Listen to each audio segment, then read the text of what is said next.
बहुत अचेत। कहे कबीर ते बाज हैं जिनके हृदय विवेक। कबीर साहब कहते हैं मन शायर। शायर मीन्स क्या होता है?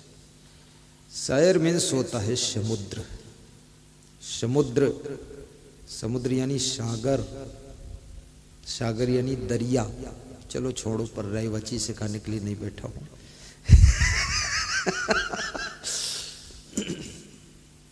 मन शायर, मनसा लहर। मन के अंदर जो विचार उठते हैं ये मन रूपी समुद्र की लहरें हैं। कितने विचार उठते हैं, कितनी विचारों की लहरें उठती, कितनी तरंगे उठती विचार की। कितना मन तेज है आपका। राजस्थान में भजन गाते हैं वहां के भक्त की, मन मारो बांदरो रे घनी छलांगा मारे। मन मेरा बंदर है, बहुत छलांग मारता है। संत लोग भजन गाते हैं ये मन बड़ा चंचल है, कैसे इसे समझाऊं। जितना इसे समझाऊं उतना ही मचल जाए। बड़ी खतरनाक बात है। चंचलम ही मना कृष्णा प्रमाथि बलवत दृढ़म तस्याहम निग्रहम मन्ने वायुरुषो दुष्करम। श्रीमद् भगवत गीता में अर्जुन श्री कृष्ण से घुटने टेक देता है और कहता है, कृष्ण मेरा मन इतना चंचल है, जैसे वायु को बस में करना मुश्किल है ऐसे इस मन को बस में करना मुश्किल है। कुछ उपाय बताओ प्रभु। कृष्ण के साथ रहने वाला अर्जुन भी मन की चंचलता से परेशान हो चुका है।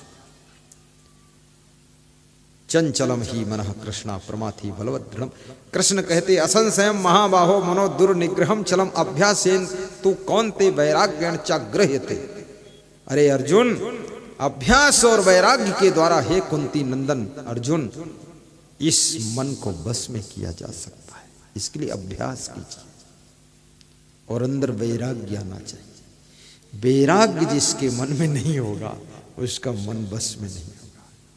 वैराग्य नहीं है मन में, वो भक्ति भी नहीं कर पाए, भक्ति में भी भोग निकालेगा वो। वैराग्य अगर नहीं हो साधुता भी नहीं कर सकता, वो साधुता में भी भोगता करता रहेगा कुछ गड़बड़। वैराग्य, वैराग्य शतक में पूर्ण साहेब ने बहुत सुंदर लिखा है, बिनु वैराग्य न भक्ति है, बिनु वैराग्य न ज्ञान, और बिनु वैराग्य न मुक्ति है, बिनु वैराग्य न शान। ताते मुख्य प्रधान है सबको यह वैराग। सबको यानी साधु को भी गृहस्थ को भी सबको बता दिया है। ऐसा नहीं बिजनेसमैन छूटा, वो भी सबको, बिजनेसमैन को, राजनेता को। जिस राजनेता को वैराग्य नहीं वो ठीक ठाक रह ही नहीं पाता है।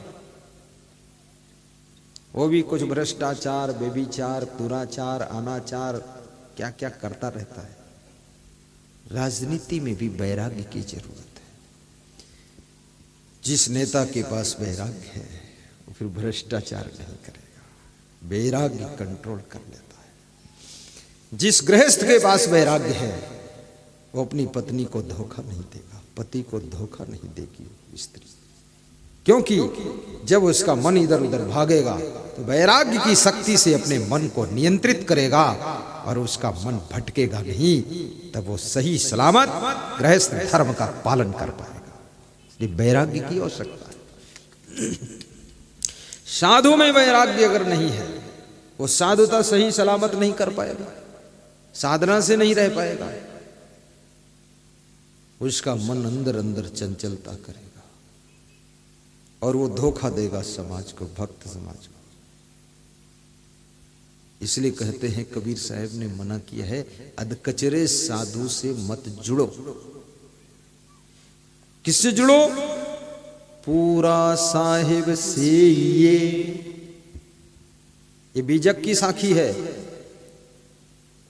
मुन्नालाल साहू बीजक है, ये बीजक पढ़ते भी ये लोग हैं।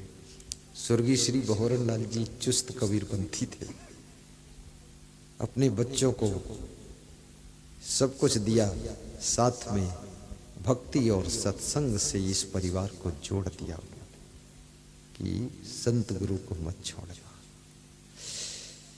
पूरा साहिब से ये क्या कहते हैं कबीर साहब कि जो पूर्ण है संत, साहिब माने संत, जो पूर्ण है, किस में पूर्ण है?